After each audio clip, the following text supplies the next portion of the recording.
long, now may be the right time to experiment. Cookbook author Erica Schlick shows us how to make honey-glazed pork ribs.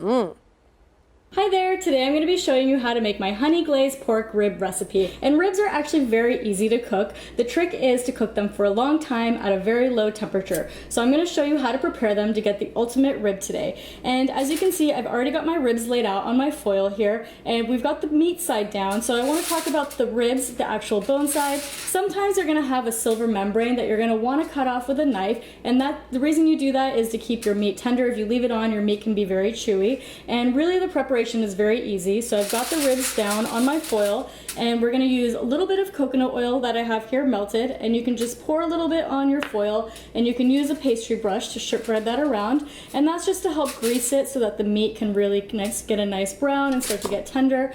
And we've got a little bit of sea salt here, and I'm just going to go ahead and put that on the oil and then also on the meat. And you want to make sure to put your meat side down with the bones up. And that's pretty much it. After that, what we're gonna do is we're gonna wrap this in foil. You wanna make sure it's a very tight wrap, and that's gonna keep all the heat and the steam in while we bake it. And just fold it over.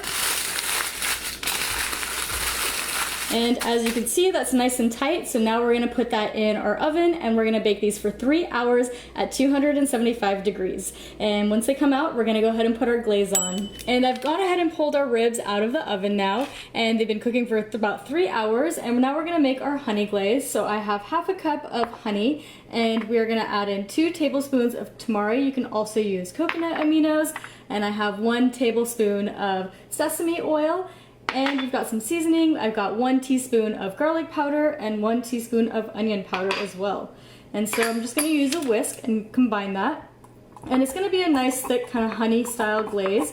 And what we're gonna do once we have this mixed up is we're just gonna go ahead and apply it to the meat side of our bones. And you can always put a little bit on the back side with the bones as well. And then we are going to pop these back in the oven for about 10-15 minutes, just until the glaze gets a nice kind of glazed, crispy layer on top of the ribs, and our ribs will be ready to eat after that. So here is our glaze.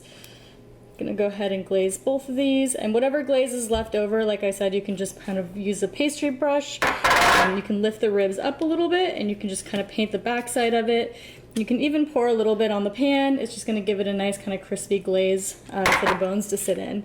And that is ready to go back in the oven.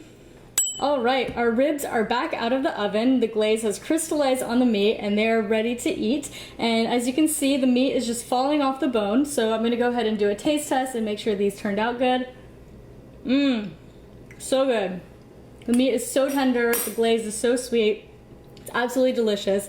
So make sure to check out this recipe. It's on my blog, thetrailtohealth.com, and you can also find other delicious and healthy recipes in my cookbook, Wandering Palate, which is also available on my website and Amazon as well. I hope you enjoy the recipe.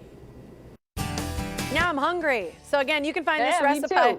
You can find this recipe and learn more about Erica's cookbook, The Wandering Palate, by going to her website, thetrailtohealth.com. Her story's cool.